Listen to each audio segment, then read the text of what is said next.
नमस्कार।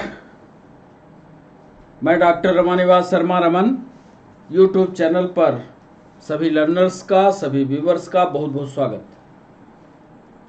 बच्चों, इसके पहले वाले सेशन में हमने केमिस्ट्री का बहुत महत्वपूर्ण सेशन लिया था और आज बॉटनी का ये महत्वपूर्ण पीएनएसटी स्पेशल सेशन लेकर के बच्चों आपके सामने।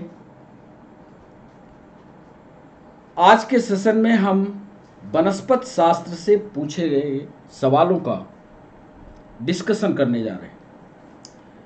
प्रत्येक सवाल पर हम डिस्कशन करेंगे और प्रत्येक सवाल के जितने उत्तर दिए होंगे ए बी सी डी, उसमें एक जो उत्तर सही होगा वो तो सही होगा। इसके अलावा जो 3 उत्तर गलत होंगे उसके बारे में भी थ्योरेटिकल आपको समझाएंगे कि वो 3 उत्तर क्यों नहीं, वो 3 उत्तरों का क्या मतलब है। ऐसा सेशन लेकर के आज के इस सेशन में हम आपके सामने। रोज की तरह हमारी ये क्लास शाम को 5 बजे लाइव होगी और लाइव सेशन में आप हमारे साथ जुड़ सकते हैं। यदि आपके दिमाग में कोई सवाल चलता है, कोई डिस्कशन समझ में आता है या कोई सवाल आप पूछना चाहते हैं तो लाइव सेशन में हम कमेंट बॉक्स में उपलब्ध होंगे। आप कमेंट सेक्शन में सवाल पूछिएगा, उसका जवाब हम देंगे। आज का सेशन पीएनएसटी स्पेशल इसलिए किया है कि आज सवाल ज़्यादा से ज़्यादा पीएनएसटी के होंगे। इसके अलावा नीट के, स्टेट पीएससी के, यूपीएससी के, एसएससी के, नर्सिंग के सवालों को भी समाहित किया है। करीब करीब सभी की साइंस एक जैसी है। कुछ में सवाल सरल हैं, पर नीट और पीएनएसटी के जो सवाल हैं वो थोड़ा और गहराई में आते हैं। इसको ध्यान में रखते हुए हमने सवाल को गहराई से समझाने की कोशिश आज के सेशन में की है।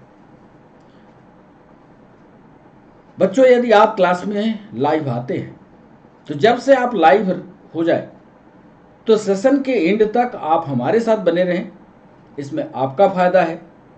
बीच में क्लास को क्विट ना करें और चैनल को सब्सक्राइब करना, लाइक करना, शेयर करना ना भूलें। तो चलते हैं सेशन की ओर। MCQ on botany with political theoretical discussion, PNST special for NEET, state PSC, UPSC और एसएससी के। पहला सवाल आपसे पूछते हैं। आज सवालों की संख्या कुल मिलाकर के 15 है।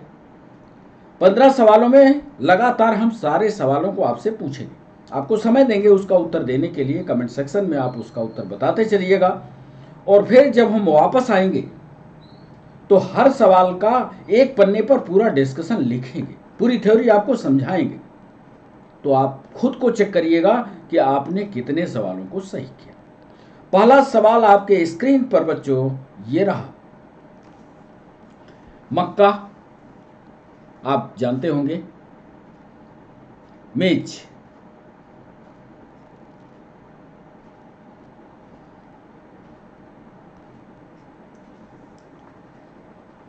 मक्का में जंपिंग जीन, बड़ा इंपॉर्टेंट सवाल है। जंपिंग जीन, मक्का में जंपिंग जीन की खोज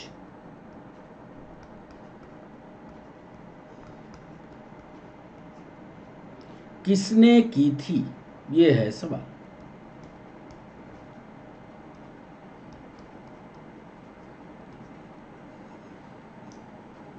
ए ऑप्शन दे रहे हैं ह्यूगो डिब्रीज,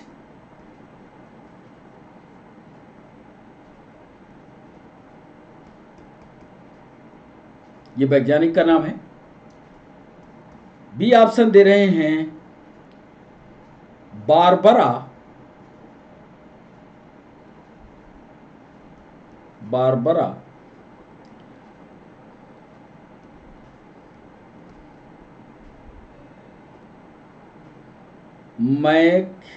मैकलिंगटन, टॉक। सी ऑप्शन दे रहे हैं टी.एच. मॉर्गन।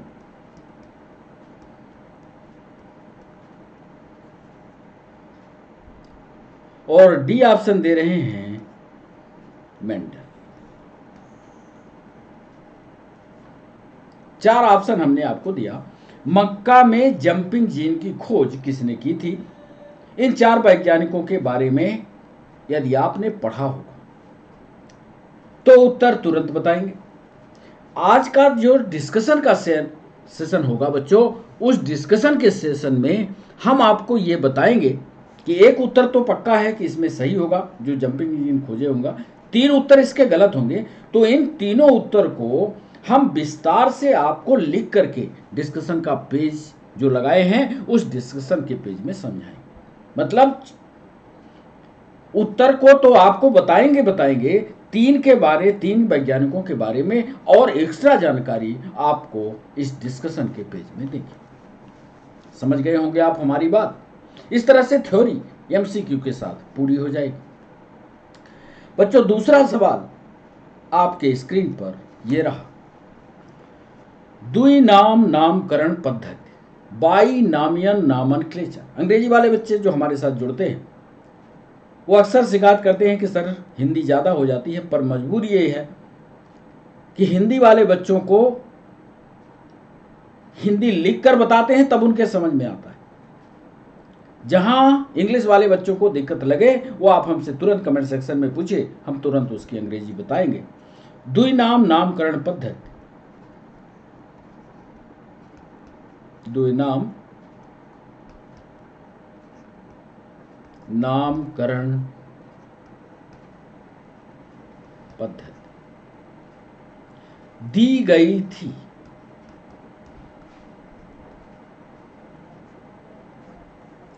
द्विनाम नामकरण पद्धति दी गई थी। इसमें वैज्ञानिक का नाम हम आपसे पूछ रहे हैं, क्या वो जूलियन हक्सले थे?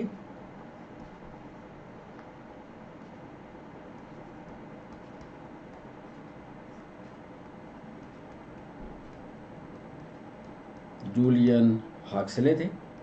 बी ऑप्शन दे रहे हैं, क्या वो बेंथम और हुकर थे?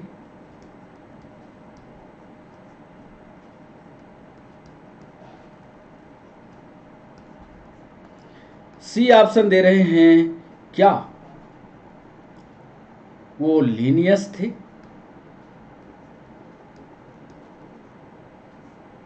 और डी ऑप्शन दे रहे हैं बच्चों, क्या वो कैस्पर थे? पीएनएसटी में 2017 में यह सवाल पूछा गया। द्विनाम नामकरण पद्धति किस वैज्ञानिक के द्वारा दी गई? मध्य प्रदेश पीएससी में भी यह सवाल पूछा गया, एमपीएसआई में भी पूछा गया और रेलवे में भी यह सवाल पूछा गया कि द्विनाम बाइनामियल नॉमेनक्लेचर, द्विनाम पद्धति किस वैज्ञानिक के द्वारा दी गई। इसका भी विस्तार से डिस्कशन हम आपको थ्योरेटिकल डिस्कशन दूसरे पेज में लिख करके बताएंगे। अभी फिलहाल आप इसका उत्तर कीजिए, कमेंट सेक्शन में आप हमें बताइए इसका सही जवाब क्या है। बच्चों, तीसरा सवाल आपके स्क्रीन पर यह रहा। रिक्तिका, अंग्रेजी में इसको बैक्वोल कहते हैं। एक मेम्ब्रेन के द्वारा घिरी होती है, एक कला, एक मेम्ब्रेन एक कला के द्वारा घिरी होती है। पीएनएसटी और नीट का सवाल, बैक्वोल एक कला या एक झिल्ली के द्वारा घिरी होती है। यह vacuole is covered by a membrane, that membrane is called. पहला सवाल, पहला ऑप्शन, क्या उस मेम्ब्रेन का नाम टोनोप्लास्ट है? बी ऑप्शन दे रहे हैं, क्या उसका नाम जैकेट है? क्या उसका नाम सेल मेम्ब्रेन है?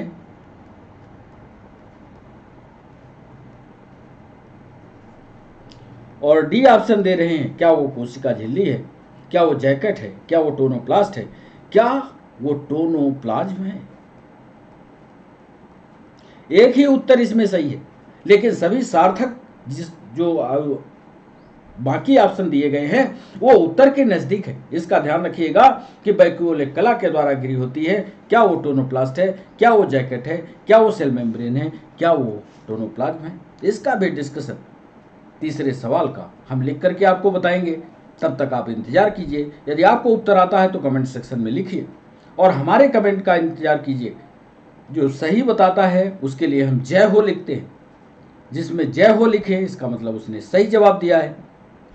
चौथा सवाल आपके स्क्रीन पर ये रहा।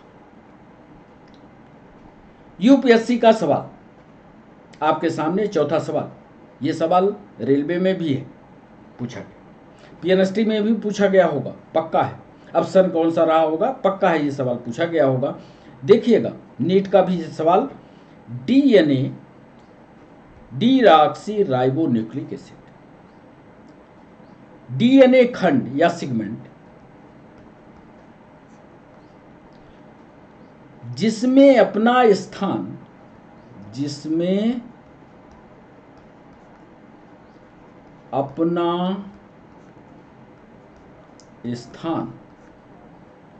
बदलने की क्षमता होती है।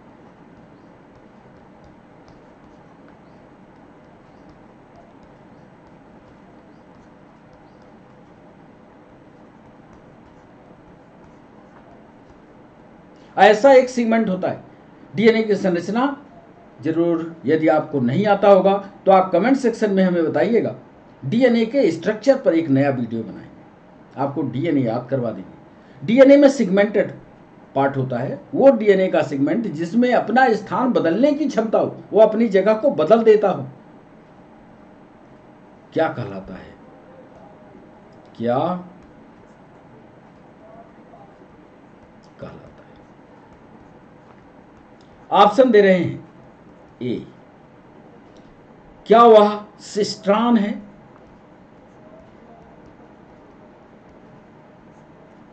बी ऑप्शन दे रहे हैं, क्या वह ट्रांसपोसोन है? ट्रांसपोसोन है। सी ऑप्शन दे रहे हैं, क्या वह इंट्रॉन है?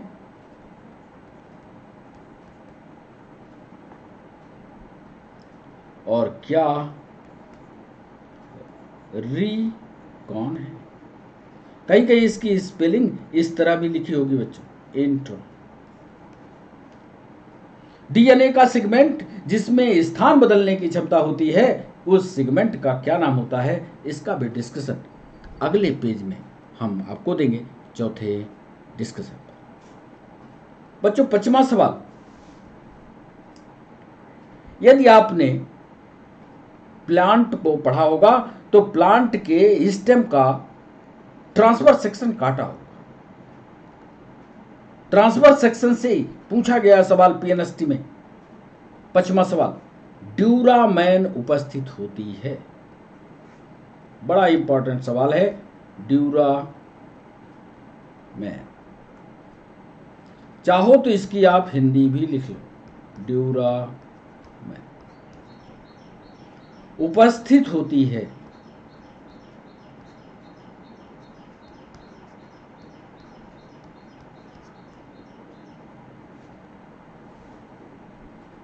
ए ऑप्शन दे रहे हैं,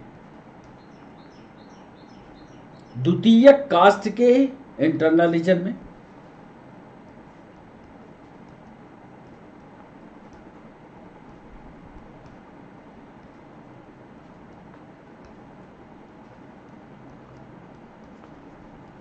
आंतरिक क्षेत्र में। बी ऑप्शन दे रहे हैं, रस कास्ट के भाग में, जहां सैप भरा होता है, रस कास्ट के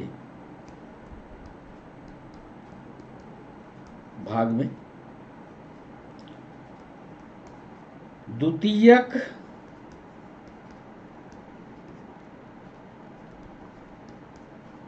कास्ट के बाहरी क्षेत्र में,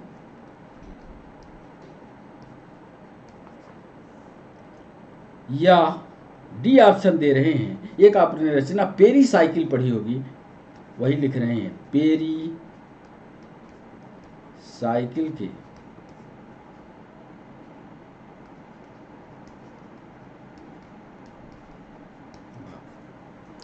ड्यूरामेन कहाँ पाया जाता है, ये हमने सवाल पूछा। जो सेकेंडरी वुड है उसके इंटरनल रीजन में है सेकेंडरी वुड। यदि आपने सेक्शन पढ़ा, अब पूरी थ्योरी हम यहाँ आपको स्पष्ट नहीं कर पाएंगे, नहीं तो उत्तर निकल जाएगा। सेकेंडरी कास्ट के आंतरिक क्षेत्र में, या जो लिक्विड वाला पार्ट होता है, सैप वुड जो होता है उस भाग में है, सेकेंडरी कास्ट के द्वितीय बाहरी क्षेत्र में है, या पेरीसाइकिल में है। इसका सही जवाब कीजिएगा। नीट का भी ये सवाल है। और इन सवाल को करते समय ध्यान रखिएगा कि यदि हम आपसे उत्तर कमेंट सेक्शन में पूछते हैं तो उत्तर भी आपको बताना होगा। इसका भी डिस्कशन करेंगे। छठवां सवाल आपके स्क्रीन पर अब आने वाला है। छठवां सवाल है, प्लांट्स में वाटर की कंटिन्यूटी, एक फिजियोलॉजी से सवाल उठाया हमने। पौधों में जल जो है नीचे से ऊपर की तरफ कंटिन्यूअस जाता है, उसके ऊपर पंप नहीं लगा हुआ है। नीट में ऐसा एक सवाल कुछ पूछा गया, उसी सवाल को हम आपसे पूछ रहे हैं कि आप बताइएगा, पादपों में या प्लांट्स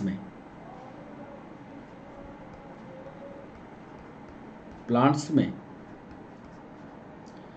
जल निरंतरता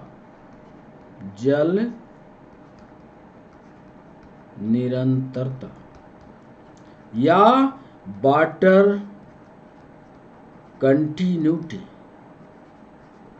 अब उसके पास पंप नहीं लगा है कि वो पंप से खींच करके बिजली के स्विच ऑन करेगा और पानी ऊपर पहुंचाएगा, ऐसा नहीं। ये वाटर की कंटिन्यूटी बनी कैसे रहती है, ये सवाल प्लांट फिजियोलॉजी से है कि प्लांट में जल की निरंतरता किसके कारण होती है, वो विधि आपको बताना है। किसके कारण? ए ऑप्शन दे रहे हैं, क्या वो ऑस्मोसिस है, क्या परासरण है? सोच समझ कर जवाब दीजिएगा, क्योंकि सारी परिभाषा की यदि आपको एग्जैक्ट परिभाषा पता होगी तभी आप उत्तर कर पाएंगे। क्या वह इम्बिबिशन है, आदि चूषण है, क्या वह गटेशन है यानी बिंदुस्राव है? हम कोशिश करेंगे कि आज सारी विधियां आपको डिस्कशन के पेज में समझा दें। और क्या वो एडेसिव फोर्स है, असंजन बल है?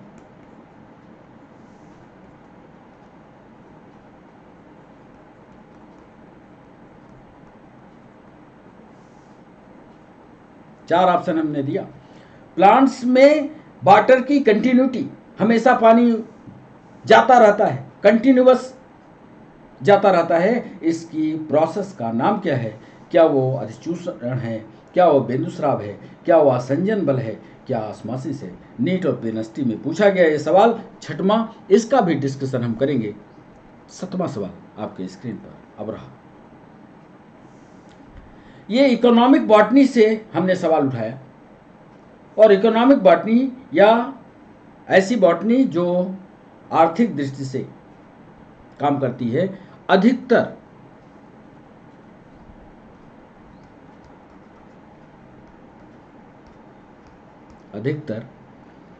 आर्थिक रूप से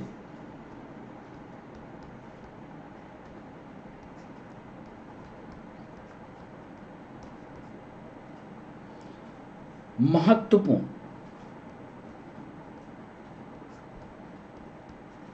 अधिकतर आर्थिक रूप से महत्वपूर्ण रेशे प्रदान करने वाले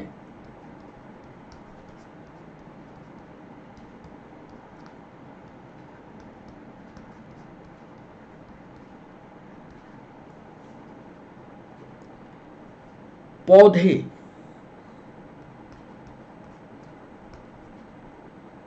किस कुल के अंतर्गत? आपने बॉटनी में फैमिली पढ़ी होगी।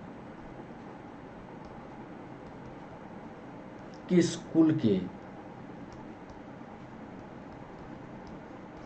अंतर्गत आते हैं? कई फैमिली आपने पढ़ी होगी। ऐसी फैमिली आपको बताना है जिसमें सबसे ज्यादा रेशे प्रदान करने वाले पौधे शामिल हैं। बड़ा इंपॉर्टेंट सवाल ये भी है। ए ऑप्शन दे रहे हैं, क्या वह फैमिली मालवेसी है? अब उदाहरण बता देंगे तो आप बता दोगे। गुड़हल का फूल मालवेसी में आता है। बी ऑप्शन दे रहे हैं, क्या वह सोलनेसी है? धतूरे का फूल कहां आता है? फैमिली पढ़ लो। पीएनएसटी में भी सवाल आएगा, नीट में भी सवाल आएगा, यूपीएससी में भी सवाल आएगा, पीएससी में भी सवाल आएगा। पढ़ लो। मालवेसी है, सोलेनेसी है, क्रूसीफेरी है, क्रूसीफेरी है। और डी ऑप्शन दे रहे हैं, क्या वह पोएसी है?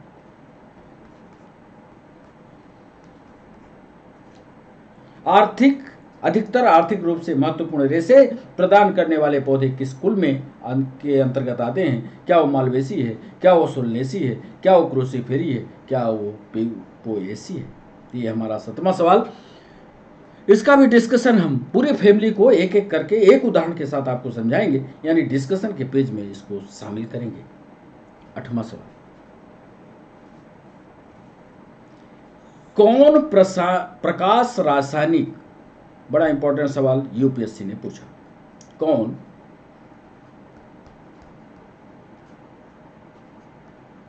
प्रकाश रासायनिक स्मोग में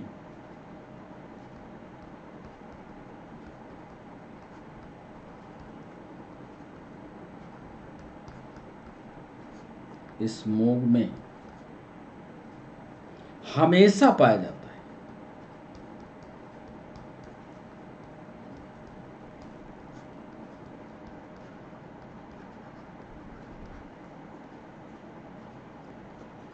ए ऑप्शन दे रहे हैं, क्या वह ओजोन है? सोच विचार कर। बी ऑप्शन दे रहे हैं, क्या वह कार्बन डाइऑक्साइड है? सी ऑप्शन दे रहे हैं, क्या वह सल्फर डाइऑक्साइड है? डी ऑप्शन दे रहे हैं, क्या वह मीथेन है? कौन प्रकाश रासायनिक स्मोक में हमेशा पाया जाता है? यह सवाल हमने आपसे पूछा। क्या वो ओजोन है, क्या वो कार्बन डाइऑक्साइड है, क्या वो सल्फर डाइऑक्साइड है, क्या वो मीथेन है? प्रकाश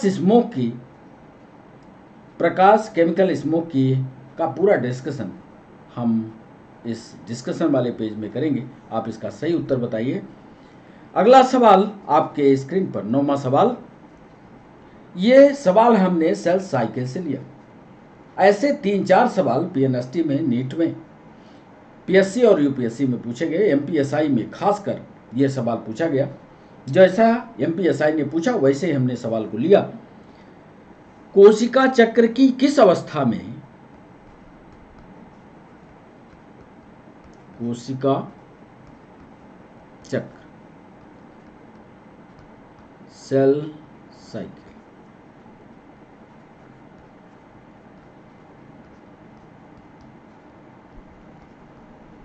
किस अवस्था में? गुणसूत्र यानी क्रोमोसोम। इंग्लिश वाले जो बच्चे हमारे जुड़ते हैं वो बीच बीच में अंग्रेजी पूछते जाते हैं। उनको हम बार बार कहते हैं, आप हमारे मुंह की तरफ देखिए। हम उसकी अंग्रेजी बोल देते हैं, लिखते जरूर नहीं है।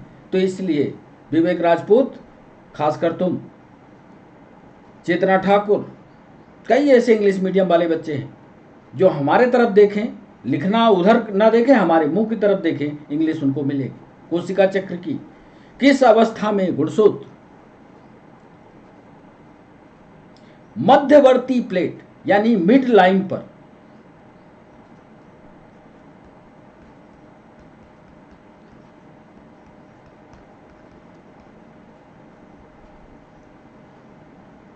प्लेट पर व्यवस्थित होते हैं।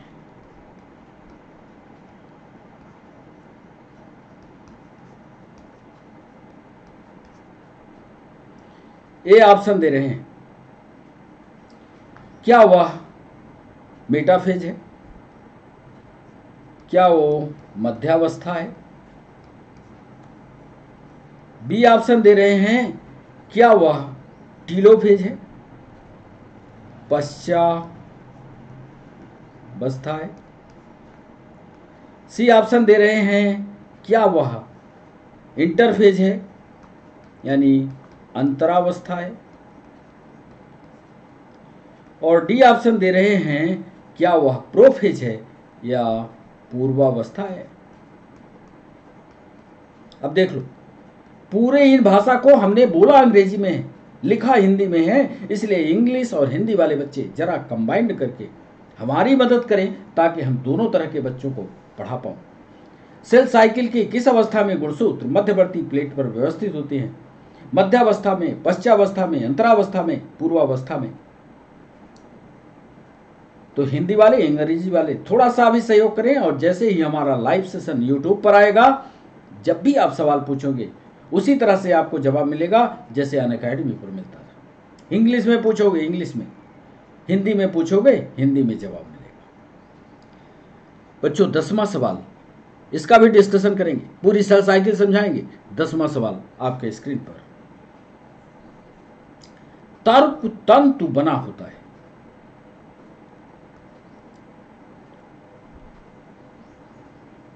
तर्क तंतु, अंग्रेजी में इसको कहते हैं स्पिंडल फाइबर।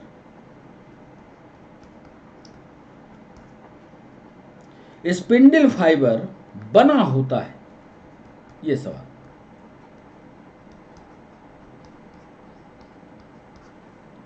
किसका बना होता है? बड़ा इंपॉर्टेंट सवाल है, नीटू ने पूछा है। ए ऑप्शन दे रहे हैं, क्या यह ट्यूबुलिन का बना है? ट्यूबुलिन। बी ऑप्शन दे रहे हैं, क्या यह ह्यूमुलिन का बना है? ह्यूमुलिन का बना है। जरा सा स्पेलिंग यदि आपने मिस्टेक की तो आपका उत्तर गलत हो जाएगा। ट्यूबुलिन है, ह्यूमुलिन है। क्या यह मिडिल फिलामेंट का बना होता है या मिड फिलामेंट का बना होता है? और डी ऑप्शन दे रहे हैं, क्या यह फ्लैजिलिन का बना होता है? फ्लैजिलिन।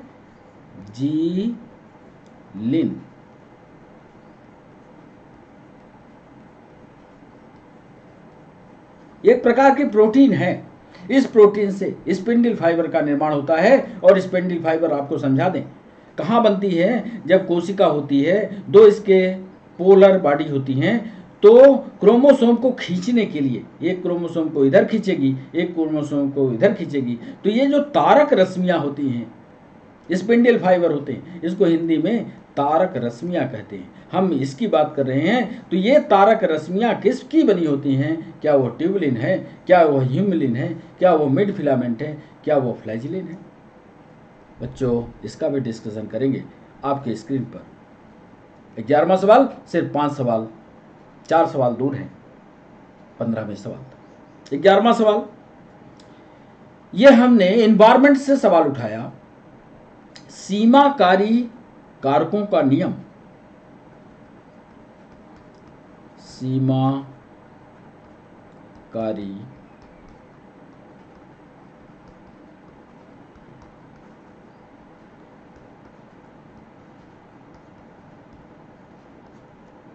एक वैज्ञानिक है जिन्होंने लॉ ऑफ लिमिटिंग फैक्टर दिया।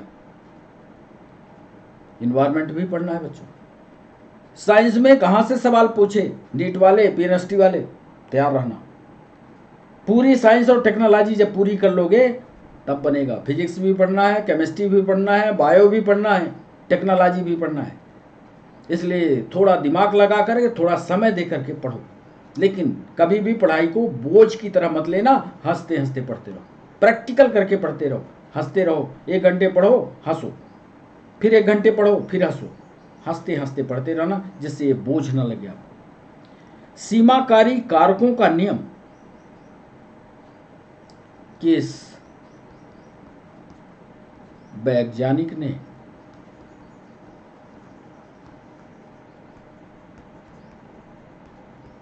दिया था? ए ऑप्शन दे रहे हैं, क्या वो वैज्ञानिक लिविंग थे? बी ऑप्शन दे रहे हैं, क्या वो वैज्ञानिक ब्लैक मैन थे? सी ऑप्शन दे रहे हैं, क्या वो वैज्ञानिक कैल्विन थे? और डी ऑप्शन दे रहे हैं, क्या वो आर्नन थे? सीमाकारी कारकों का नियम किस वैज्ञानिक के द्वारा दिया गया? चारों वैज्ञानिकों के बारे में डिस्कशन नंबर 11 में हम आपको शामिल कराएंगे। बच्चों, 12वां सवाल आपके स्क्रीन पर ये रहा। जिम्नोस्पर्म और एंजियोस्पर्म, इसके पहले के वीडियो में जहां हमने क्लासिफिकेशन पढ़ाया है, वहां जिम्नोस्पर्म एंजियोस्पर्म पढ़ाया। वहां पर एक उदाहरण आया था पाइनस का, वहीं से ये सवाल को हमने पकड़ा और लिखा हमने, पाइनस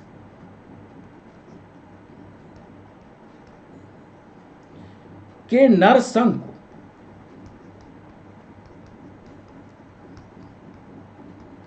नरसंघ का मतलब मेल को, अंग्रेजी वाले बच्चे, मेल को में बहुत अधिक संख्या में, ध्यान से सुनना, में बहुत अधिक संख्या में उपस्थित होती हैं। कौन सी चीज उपस्थित होती है, ये आपको बताना है। मेल कोन में, ये हमने, आप पिछले वीडियो देखोगे क्लासिफिकेशन का, अब ये करीब करीब 80 नंबर का वीडियो होगा, इसके पहले वाले वीडियो सारे के सारे पढ़ लो, आपके काम आएगा। हर वीडियो पर एमसीक्यू है। पाइनस के नरशंकु में बहुत अधिक संख्या में क्या उपस्थित होते हैं, ये सवाल हमने पूछा। दिया option ligules, ligules. B option microsporophyll, microsporophylls. C option mega sporophylls. और डी ऑप्शन में परागकोश।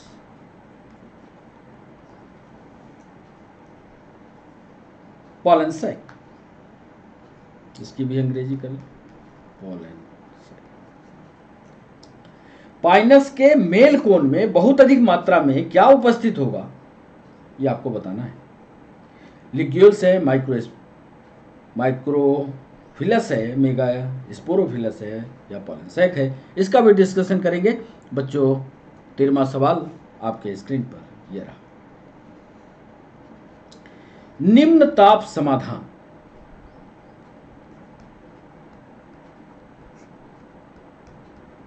सोचकर जवाब दीजिएगा।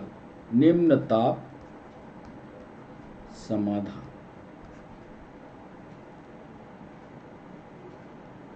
मतलब लो टेम्परेचर मेंटेन के द्वारा टेम्परेचर को निम्न ताप की व्यवस्था की जाए, या फूल में निम्न ताप दिया जाए। निम्न ताप समाधान द्वारा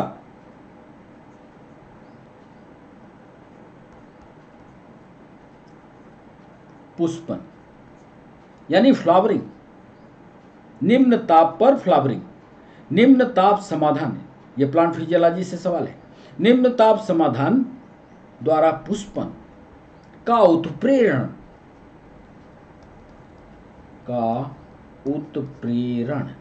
यानी बढ़ा देना का उत्प्रेरण क्या कहलाता है?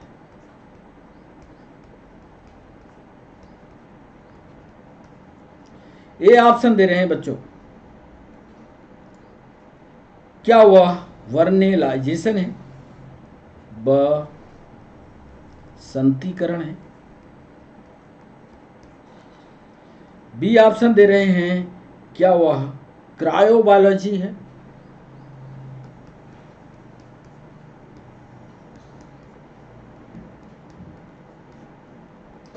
सी ऑप्शन दे रहे हैं क्या वह फोटो पीरियोडिज्म है, फोटो पीरियोडिज्म है। इसको दीप्त कलिता भी कहते हैं, दीप्त कलिता। और डी ऑप्शन दे रहे हैं क्या वह प्रूनिंग है। अब यदि आप ये प्रोसेस पढ़े होंगे, निम्न ताप पर फ्लावरिंग बढ़ा दी जाए तो क्या वर्नेलाइजेशन है, क्रायो है, या फोटो पीरियोडिज्म है, या प्रूनिंग है।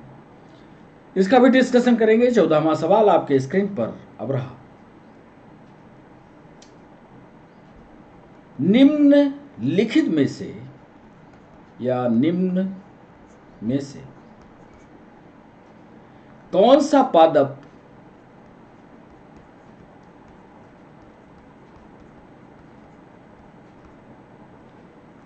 उत्पाद, प्लांट प्रोडक्ट सबसे कठोर है।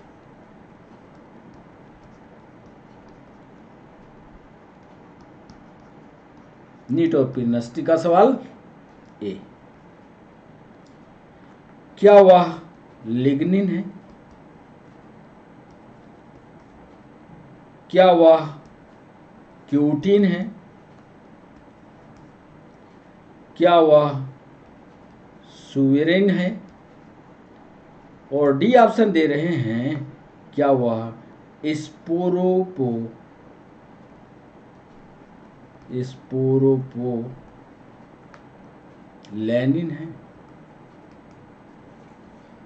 प्लांट से निकलता है, बाई प्रोडक्ट के रूप में निकलता है। आपको यह बताना है कि क्या वो लिग्निन है, क्या वो क्यूटिन है, क्या वो सुवेरिन है, क्या स्पोरोलिनिन है। और आज के सेशन का अंतिम सवाल आपके सामने। माना कि आप उत्तर करते आ रहे होंगे, बताइएगा आपने कितने उत्तर अभी तक किए, किस उत्तर को आपने छोड़ा। 15वां सवाल आपके स्क्रीन। क्लैंप कनेक्शन पाया जाता है, क्लैंप कनेक्शन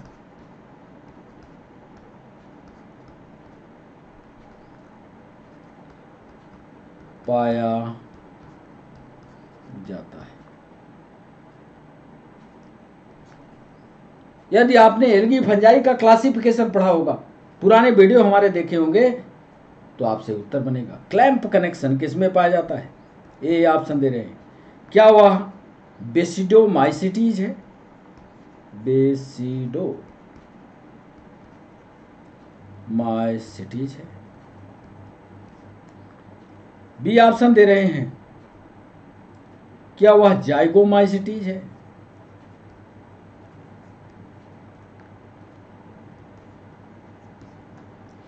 सी ऑप्शन दे रहे हैं क्या वह एस्कोमाइसिटीज है,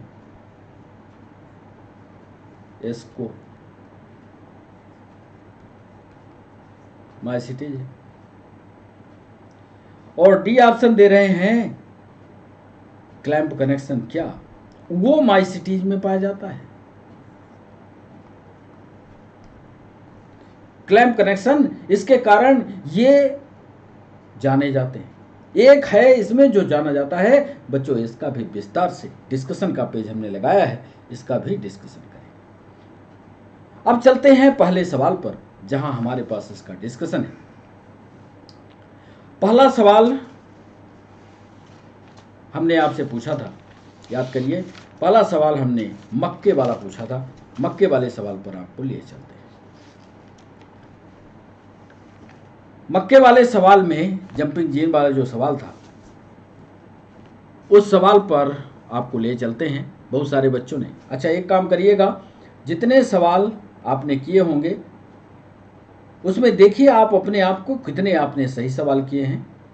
और पूरी थ्योरी पढ़ने के लिए अब तैयार हो जाएगी। मक्का में जंपिंग जीन की खोज किसने की थी? पक्का है, इसके बहुत सारे बच्चों ने उत्तर दे दिए होंगे। तो मक्के में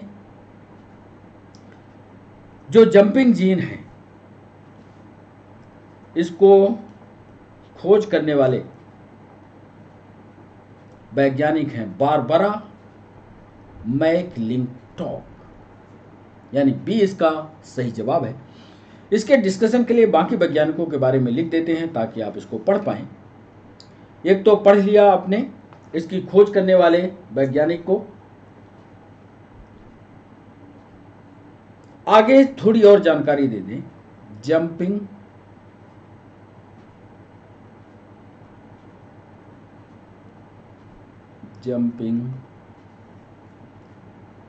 जीन, ये आपको नोट्स बनाने में मदद करेगा। को RWH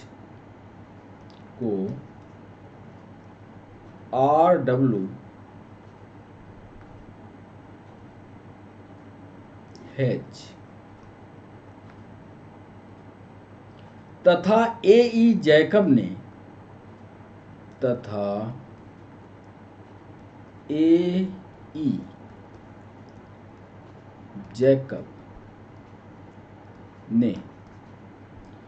ट्रांसपोजोन कहा।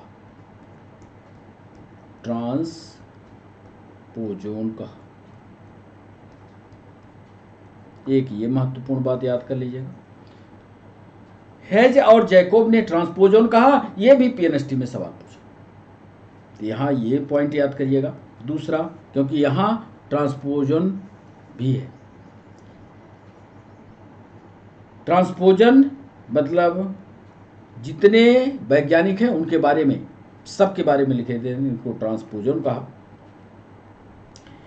ह्यूगो डिब्रीज ने जितने वैज्ञानिक हैं सब ने क्या कहा है ये लिख देते हैं। म्यूटेशन शब्द दिया, म्यूटेशन या उत्परिवर्तन शब्द दिया। तीसरा महत्वपूर्ण पॉइंट ये आपको बता दें, मॉर्गन जो वैज्ञानिक उधर लिखे हुए हैं, मॉर्गन ने लिंकेज की खोज की।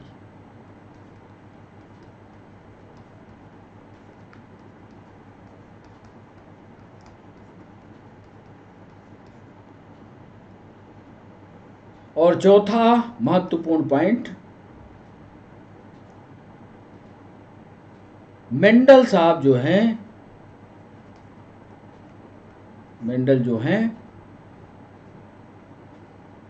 को फादर ऑफ जेनेटिक्स।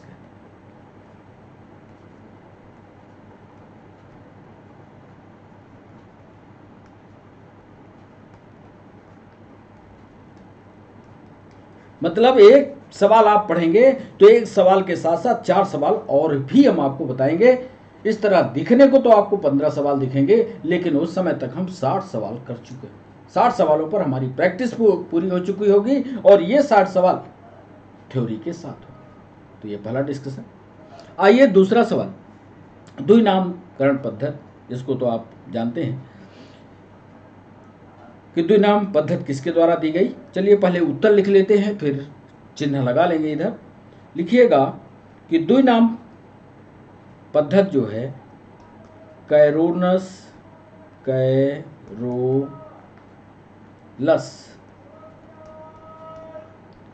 लीनियस ने दी। एक बात तो ये होगा द्विनाम पद्धति। चाहो तो आप चिन्ह लगा लो, है क्या, सी में लगा लिया। दूसरा पॉइंट इसमें जिस पर और ऑब्जेक्टिव बने थे, इन्होंने वर्गीकरण का कृत्रिम सिद्धांत भी दिया है। ये आपके नोट्स बनाने के लिए, इन्होंने वर्गीकरण का कृत्रिम सिद्धांत भी दिया है।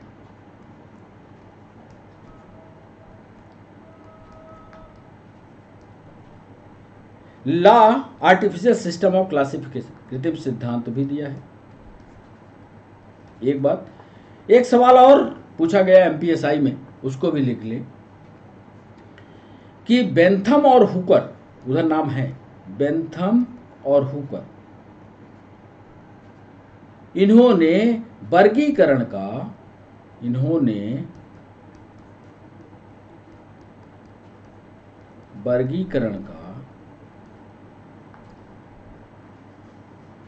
नेचुरल सिस्टम ऑफ क्लासिफिकेशन दिया। नेचुरल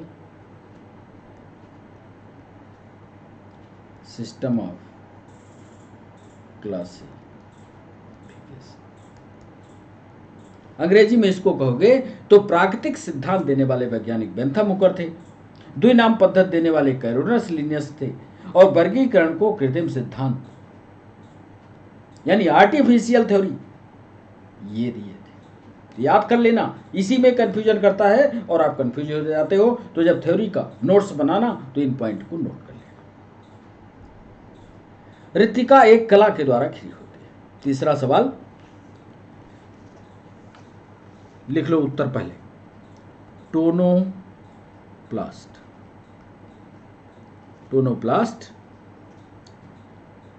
एक मेम्ब्रेन है, एक मेम्ब्रेन है जो वैक्यूल को घेरती है। चलिए, बाकी नाम सब गलत है। ऋतिका के चारों ओर पाई जाती है, तो इसका उत्तर कर लेते हैं साहब, इसका सही उत्तर होगा ए। लेकिन ये जैकेट क्या है, सेल मेम्ब्रेन क्या है, टोनोप्लास्ट क्या है, इसके बारे में भी आपको बता दें, क्योंकि थ्योरेटिकल डिस्कशन हम कर रहे हैं। जैकेट लेयर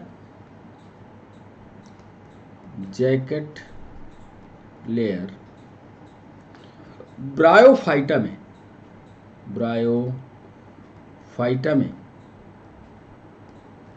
पाई जाती है। बस ज़्यादा जानकारी नहीं करना है, सिर्फ ये पता रहे कि कहाँ पाई जाती है। तो जैकेट जो है ब्रायोफाइटा में एंथीडिया और आर्किगोनिया के चारों ओर पाई जाती है। टोनोप्लाज्म क्या है, जो अगला लिखा है टोनोप्लाज्म,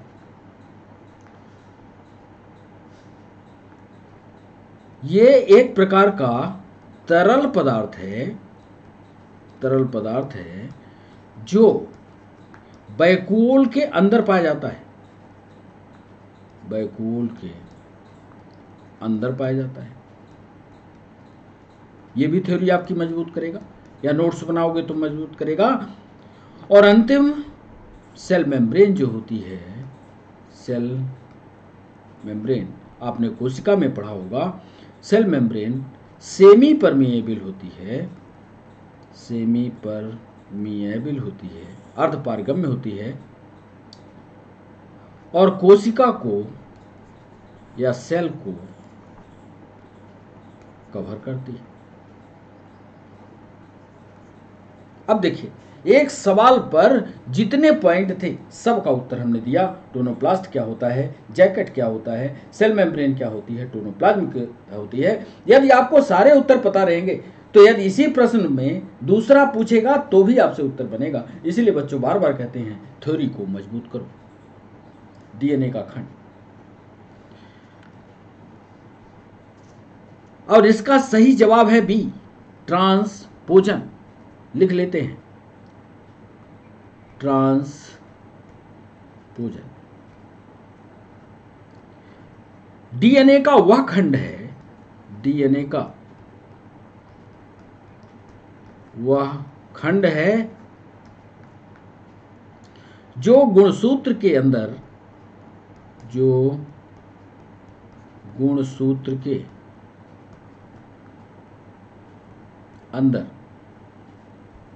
अपना स्थान बदलता है।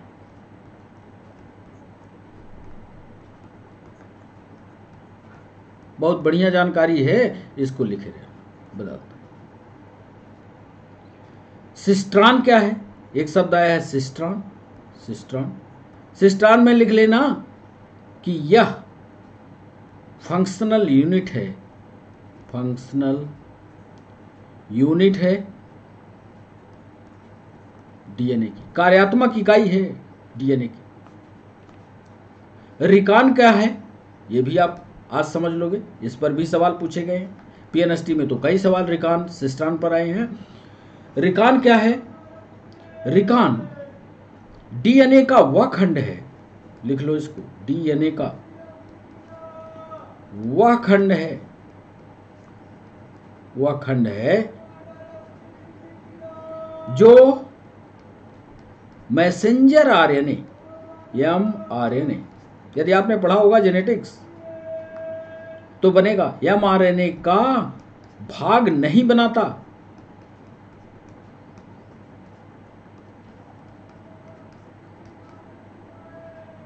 और जीन प्रकटन के समय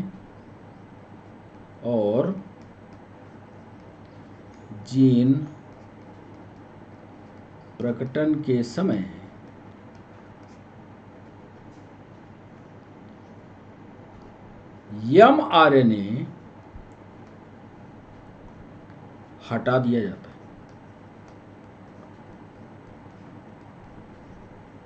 यहां लिख लेना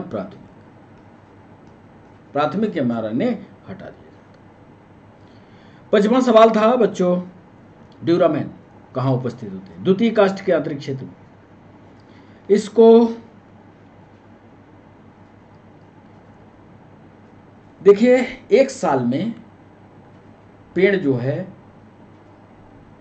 एक सूचना देता है कि अब हम 1 साल के हो चुके, और वो जो सूचना होती है वो एनुअल रिंग या वार्षिक विलय कहलाती है। वहीं से ये सवाल उठा, ड्यूरामेन का उत्तर वही है।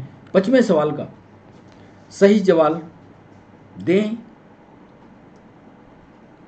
तो चूंकि वार्षिक विलय अंदर दिखती है,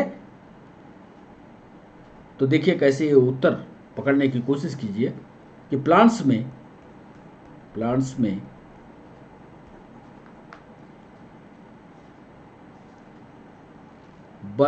कई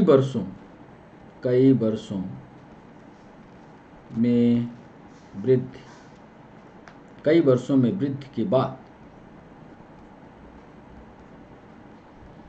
तने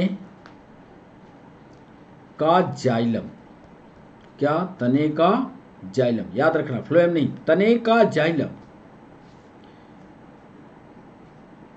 टिश्यू गहरे भूरे रंग का हो जाता है, गहरे भूरे रंग का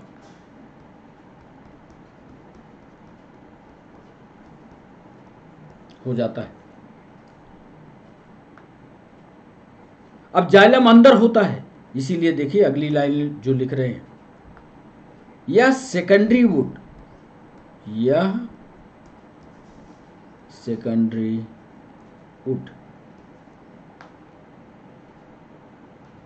के आंतरिक क्षेत्र में होता है,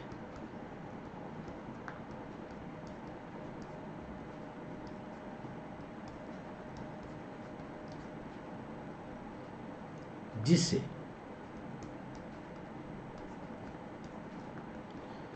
ड्यूरामेन कहते हैं।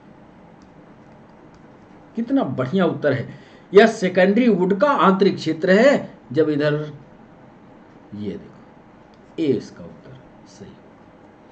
बच्चों 6वां सवाल, प्लांट्स में जल निरंतरता वाटर की कंटिन्यूटी कैसे होती है, इसका सीधा पहले डिस्कशन करते हैं 6वें सवाल पर और फिर आगे चलते हैं। पहले तो बात ये लिख दें कि जल की निरंतरता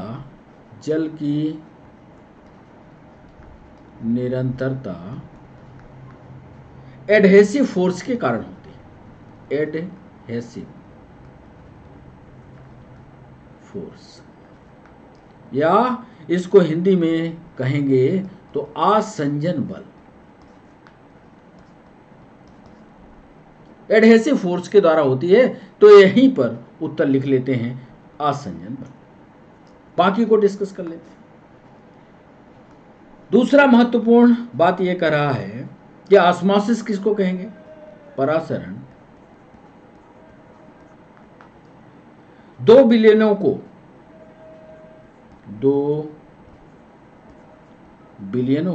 आप याद करते चलिएगा परिभाषाओं को। 2 बिलियनों को अर्ध पारगम्य झिल्ली द्वारा अलग किया जाए, द्वारा अलग किया जाए, द्वारा अलग किया जाए तो बिलियन के अणु, अब जो सॉल्यूशन बन गया तो बिलियन के अणु, तो बिलियन के अणु अधिक सांद्रता से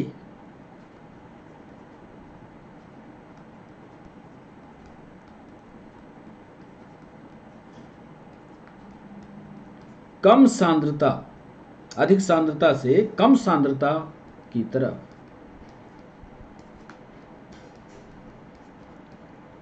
गति करते हैं। अधिक सांद्रता से कम सांद्रता की ओर, परिभाषा को याद कर लेना ऑस्मोसिस की। और एक परिभाषा और आपको यहीं सिखा दें, थ्योरेटिकल डिस्कशन में गटेशन क्या है, आपको सब परिभाषाएं ये याद होनी चाहिए। ऐसे ही सवाल पूछेगा, और जब सवाल पूछेगा तो हिलोगे वहां। गटेशन क्या है, बिंदु स्राव किसको कहते हैं, इसको भी लिख लो। पौधे की पत्तियों से, पौधों की पत्तियों से पानी का बूंदों के रूप में, पानी का बूंदों के रूप में, पानी का बूंदों के रूप में निकलना बिंदु स्राव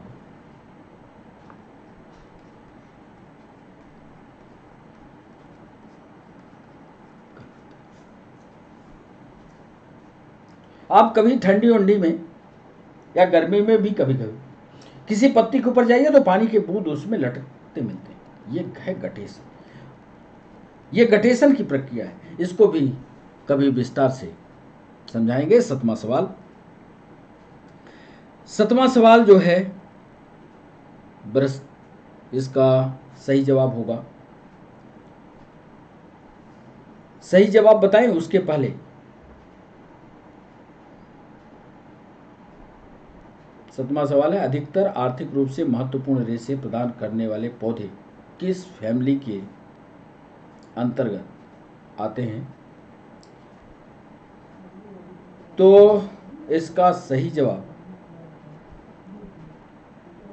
रेशे प्रदान करने वाले अधिकतर पौधे, ये उत्तर पहले लिख लीजिए, रेशे प्रदान करने वाले अधिकतर पौधे मालवेसी कुल में आते हैं। ये तो उत्तर हो गया, हालांकि इतने का ही मतलब है, यानी इसका सही ऑप्शन होगा ए। लेकिन वस्त्र रेशे, ब्रश रेशे, मोटी बुनाई वाले रेशे, भरण रेशे, प्राकृतिक रेशे, कागज बनाने वाले रेशे, इन पर सब पर पीएनएसटी ने सवाल किसी न किसी साल में नीट ने पूछा है, इसलिए आपको पढ़ना है इसकी थ्योरी भी। किसकी, वस्त्र रेशे कहाँ से बनते हैं, वस्त्र रेशे, इनके प्लांट के बारे में पढ़ना है। दूसरा बता दें आपको, ब्रश रेशे, जो ब्रुश रेशे इसको बोलते हैं, इसके बारे में पढ़ना है। इसके अलावा आपको मोटी बुनाई वाले रेशे, मोटी बुनाई वाले रेशे के बारे में पढ़ना है। चौथा आपको भरण रेशे के बारे में, ऐसा रेशा हो जो खाली स्थान में उसको भर दिया जाता है, भरण रेशे के बारे में पढ़ना है। पीएनएसटी और नेट ने दोनों ने सवाल पूछे हैं यहाँ पर, इन सब के बारे में आपको पढ़ना है। प्राकृतिक रेशे कौन से हैं, इनके बारे में भी पढ़ना है। और छठवां, क्योंकि 1 घंटे के सेशन में ये सारे रेशे हम आपको पढ़ा पाए संभव नहीं है, आप भी कोशिश करिए, आपकी परीक्षा नज़दीक है। प्राकृतिक रेशे और कागज बनाने वाले रेशे,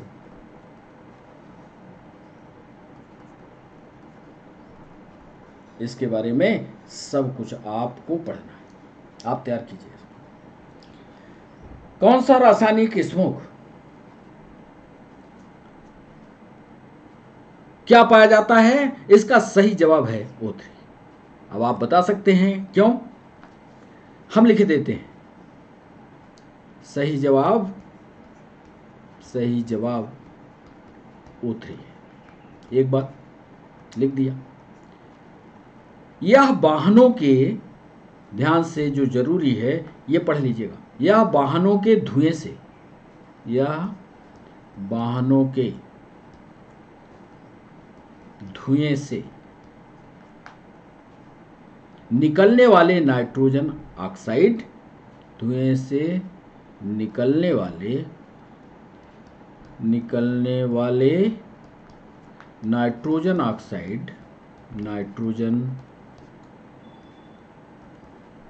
ऑक्साइड तथा हाइड्रोकार्बन से बनता है।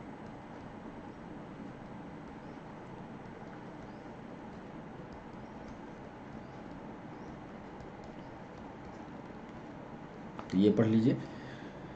अगला सवाल था सेल साइकिल से। सेल साइकिल में आपने देखिए क्या उत्तर सही किया है 9वें सवाल को। इसके बाद हम आपको बताएंगे कि यह किस में आता है। इसका वैसे सही जवाब सेल साइकिल की किस अवस्था में? मिड में आते हैं। तो मिड में आप ये अंदाज़ा लगाना हमेशा कि वो मध्यावस्था ही होती है। लेकिन बाकी प्रोसेस के बारे में भी समझ लो। लिख लो कि मेटाफेज में या मध्यावस्था में बीच में आते हैं गुणसूत्र। कैसे आते हैं ये ध्यान से देख लो। ये मान लो दो पोलर बॉडी हो गई और जो गुणसूत्र हुए ये ऐसे ये मिड में आ गए। ये हैं गुणसूत्र। ये अवस्था होती है मेटाफेज की। पढ़ लो क्लास सेल साइकिल भी, सेल डिवीजन भी। तो मेटाफेज में बीच में आते हैं। और प्रोफेज में क्या होता है ये भी जान लो। थोड़ा थोड़ा हम आपको थ्योरी बताए देते हैं, लेकिन पढ़ने की जिम्मेदारी आपकी है। प्रोफेज में कंडेंसेशन होता है, कंडेंसेशन। प्रोफेज की अवस्था में सारे गुणसूत्र एक जगह पर इकट्ठे होते हैं, संघनन होता है। फिर आप पूछोगे गुणसूत्रों का संघनन होता है केंद्रिका का, या केंद्रिका का विभाजन होता है। भाई एक केंद्रिका रहेगी तो विभाजित होगी, ये भी होगा। स्पिंडल का निर्माण होता है। ये सारा स्पिंडल का निर्माण होता है। तो बोलो मेटाफेज में क्या होता है? मेटाफेज में बच्चों, तो मेटाफेज का तो बता गए। मेटाफेज में ये होता है। तो मेटाफेज यहाँ काट दो, मेटाफेज में बीच में आ जाएंगे। फिर कौन सी बचेगी? एनाफेज। एनाफेज में क्या होगा? एनाफेज में सेंट्रोमियर का विभाजन होता है।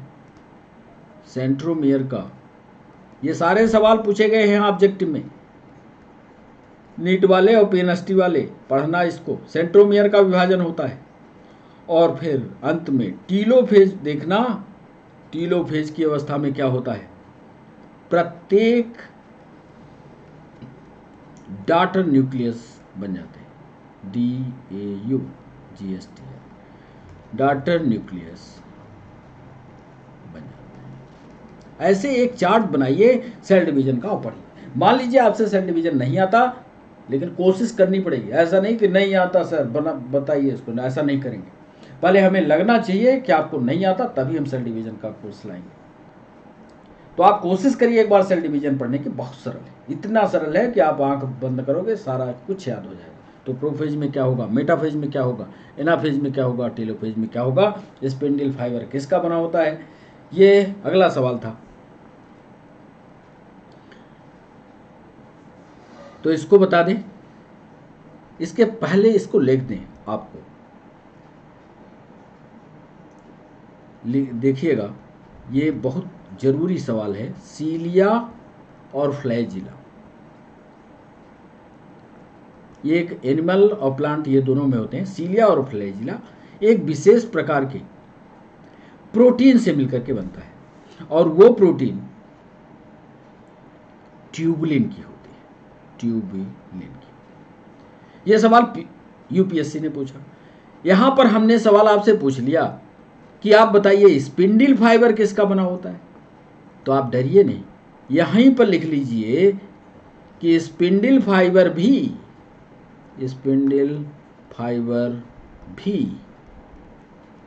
ट्यूबुलिन का बना होता है। टेक्निकल सवाल है, थोड़ा पढ़ेंगे समझ में आएगा। इंटरमीडिएट फिलामेंट कोशिका को, ये जो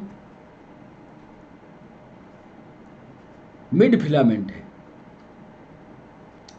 ये क्या होता है, इसके बारे में थोड़ा जानकारी ऑब्जेक्टिव पूछा गया है पीएनएसटी में, इसके बारे में। मिड फिलामेंट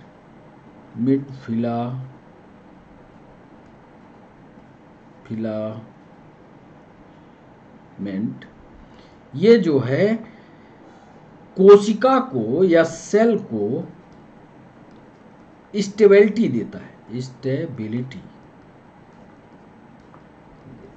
स्थिरता देता है, कोशिका को एक ताकत देता है कि वो मिड फिलामेंट स्थिर रहे। तो इसका सही जवाब हो गया ए। 11वें सवाल पर आइए, सीमा कारक नियम किस वैज्ञानिक ने दिया? तो इसको तो आप रटे होंगे, नहीं रटे हैं तो रट लीजिए, ब्लैकमैन ने दिया। एक चीज यहां जो और पूछी गई, ये लिखे देते हैं। केल्विन ने प्रकाश संश्लेषण में, फोटोसिंथेसिस में, प्रकाश संश्लेषण में कार्बन का मार्ग खोजा।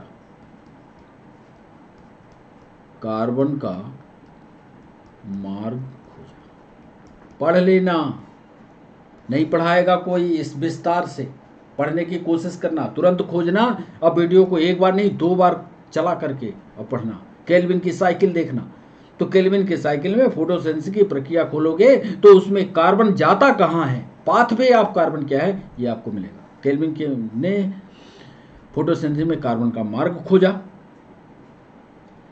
लीबिंग जो वैज्ञानिक, उधर हमने लिखा लीबिंग, उन्होंने क्या किया बताओ यदि आपको आता हो। लीबिंग ने लॉ ऑफ मिनिमम दिया है, लॉ ऑफ मिनिमम, यानी न्यूनता का नियम, न्यूनतम का नियम दिया। अब पूछोगे साहब न्यूनतम का नियम क्या होता है, तो बताएंगे नहीं, आप अपने से ढूंढो लॉ ऑफ मिनिमम क्या है, लिविंग ने दिया है। और एक और वैज्ञानिक उधर दिए हुए हैं, अर्नान ने क्या, अर्नान ने नॉन साइक्लिक फोटोफॉस्फोरिलेशन दिया है, नॉन साइक्लिक फोटोफॉस्फोराइलेशन एक प्रक्रिया है। फोटोसिंथेसिस खोलोगे तो ये सारी प्रक्रियाएं आपको मिलेंगी। एक बार पढ़ने की कोशिश करना, इसमें जो नहीं समझ में आएगा वो हमें बताना। पाइनस का नर्सन बहुत अधिक मात्रा में क्या होता है, तो इसको माइक्रोस्पोरेंजिया में, सुन लो, माइक्रोस्पोरेंजिया में वास्तव में पत्ती के जैसी रचना पाई जाती है, जिसको माइक्रोस्पोरोफिल कहते हैं तथा मेगा स्पोरोफिल कहते हैं। ये माइक्रोस्पोरोफिल पाइनस के नरसंक में बहुत अधिक संख्या में पाई जाती है। परागकोश आवृत बीजियों के नर जननांग होते हैं, जबकि लिग्यूल्स एक जीव सदृश टंग लाइक संरचना होती है तथा टेरिडोफाइट के पौधों में पाई जाती है। इसका मतलब माइक्रोस्पोरोफिस पाइनस के नरसंक में माइक्रो ध्यान से, माइक्रोस्पोरोफिल इसका सही जवाब होगा। अब जो जानकारी आपको दे रहे हैं वो जानकारी हाथ दर्द करने लगा है, फिर आप कहोगे लिखिए, तो लिखे देते हैं। माइक्रोस्पोरेंजिया जो आपको जानना जरूरी है, माइक्रोस्पोरेंजिया में पत्ती जैसी रचनाएं होती हैं। ये सभी कॉम्पिटिटिव एग्जाम वाले बच्चों, ये सारी थ्योरी आपको पढ़नी है, 1 महीने के भीतर पढ़ लेनी है। माइक्रोस्पोरेंजिया में पत्ती जैसी रचनाएं होती हैं जिन्हें माइक्रोस्पोरोफिल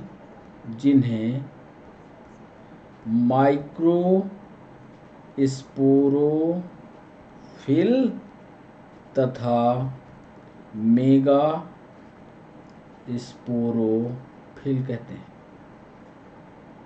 ठीक है। एंथर क्या होते हैं? परागकोश जिसको कहते हैं, एंथर्स आवृत्त बीजियों के मेल रिप्रोडक्टिव सिस्टम है।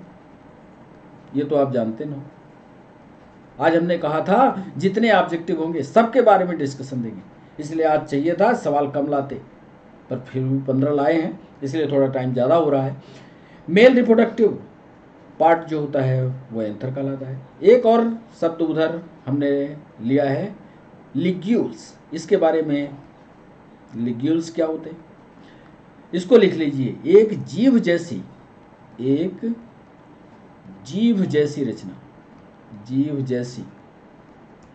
रचना टंग लाइक स्ट्रक्चर होता है,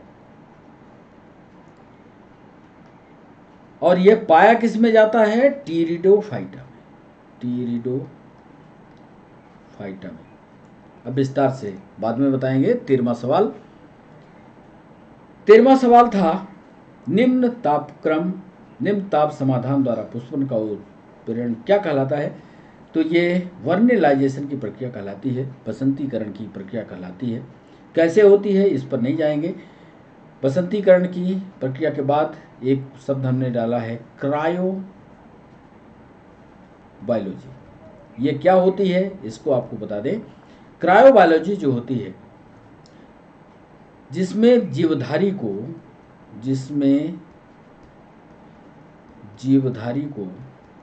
एक बार ये भी सवाल यूपीएससी ने पूछा है, जिसमें जीवधारी को द्रव नाइट्रोजन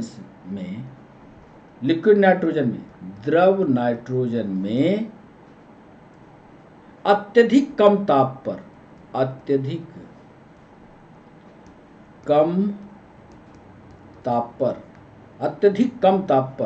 और वो ताप कितना हो ये भी पीएनएसटी ने पूछा है, -196 डिग्री सेल्सियस। इतने कम तापमान पर रख करके, अत्यधिक कम तापमान पर रख कर अध्ययन किया जाए,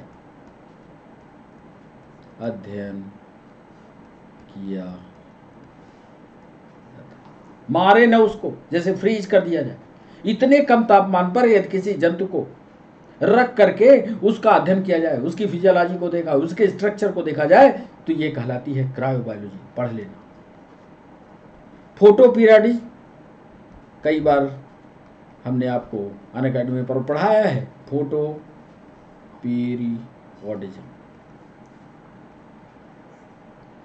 फोटोपीरियडिज्म क्या होता है?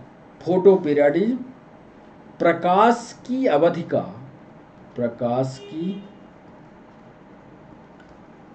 का पौधों पर प्रभाव।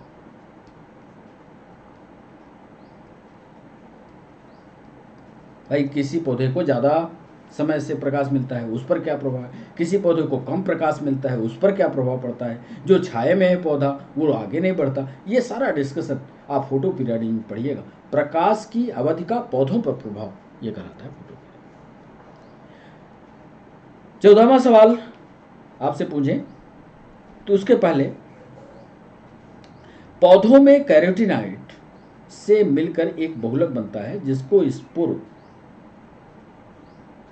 स्पोरोपोलेनिन कहते हैं। यह पौधों का सबसे कठोर उत्पाद होता है। यानी ये सबसे कठोर उत्पाद कैसे बनता है? कैरोटीनाइड से मिलकर के। ये याद रखिएगा, कैरोटीनाइड से मिलकर, कैरोटीनाइड से मिलकर बनता है। यह भी ऑब्जेक्टिव में पीएनएसटी में पूछा है। किस पदार्थ से मिलकर के पौधे में स्पोरोपोलेनिन का निर्माण होता है? तो याद की रहेगा, कैरोटीनाइड वो पदार्थ है जो पौधों में पाया जाता है, उससे मिलकर के यह बनाता है। 15वां सवाल, क्लैंप कनेक्शन पाया जाता है। इसके बारे में क्लैंप, इसका ये भी बता दें, नहीं तो कहोगे लिग्निन का नहीं बताया साहब। लिग्निन जो होता है सेकेंडरी वाल्स का मुख्य भाग होता है। सेकेंडरी वाल का मुख्य भाग है। और सुवेरिन क्या होता है? मोम जैसा बसीय पदार्थ।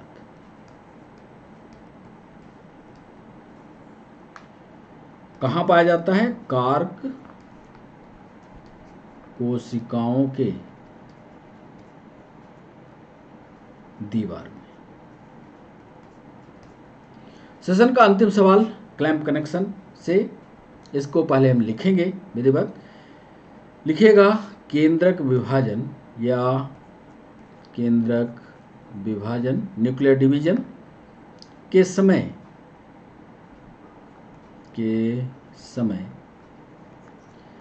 एक विशेष संरचना बनती है। विशेष संरचना बनती है जिससे, या सेल डिवीजन आप पढ़े होंगे तो बनेगा आपसे क्लैंप कनेक्शन।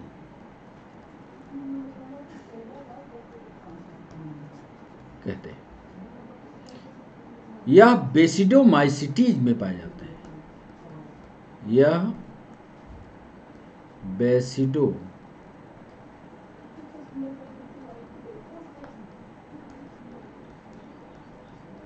बेसिडोमाइसिटीज में पाए जाते हैं।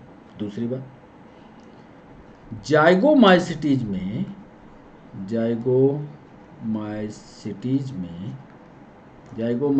में टारुला अवस्था पाई जाती है। ये भी नोट कर लेना, नीट वाले, टारुला अवस्था पाई जाती है। और वो माइसिटीज में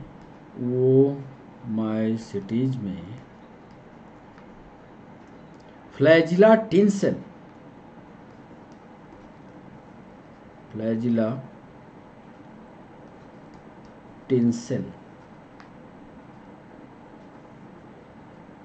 तथा दूसरे व्हिप फ्लैश प्रकार का होता है। व्हिप फ्लैश प्रकार का होता है। केंद्रक विभाजन के समय एक विशेष संरचना बनती है जिसको क्लैंप कनेक्शन कहते हैं। तो किस में पाई जाती है? ये इसका, या बेसिडोमाइसिटीज में पाई जाती है। यानी इसका उत्तर ये सही होगा। तो इतना उत्तर देने के बाद बच्चों 15वां सवाल इस तरह से पूरा हुआ, पूरे डिस्कशन के साथ दिया आपको। आज का सेशन अब यहीं रोकना होगा, काफ़ी समय हो चुका है। कैसा लगा सेशन, ये जरूर आप कमेंट सेक्शन में हमें बताइएगा। कमेंट जरूर लिखा करिए कैसा लगा सेशन, कौन सा सवाल आपसे बना, और टोटल सवाल जितने आपने किए थे, हमने जो आपको सही उत्तर बताए, उसमें से कितने उत्तर आप कर पाए, इसका पूरा लेखा जोखा कमेंट सेक्शन में दीजिएगा। आज के लिए बस इतना ही। कल अब अगली क्लास नहीं होगी, इसके बाद एक दिन के गैप के बाद अगली क्लास लेकर के आएंगे। कोई आपको ऐसा चैप्टर लगता है पीएनएसटी में, नीट में, पीएससी में, यूपीएससी में, जो आपके समझ में नहीं आ रहा है, हमारे पास तक मैसेज कीजिएगा, हम वही वीडियो लेकर के आएंगे। तो बच्चों आज के लिए बस इतना ही, फिर मिलते हैं नए सेशन के साथ। तब तक के लिए बच्चों बाय बाय, नमस्कार।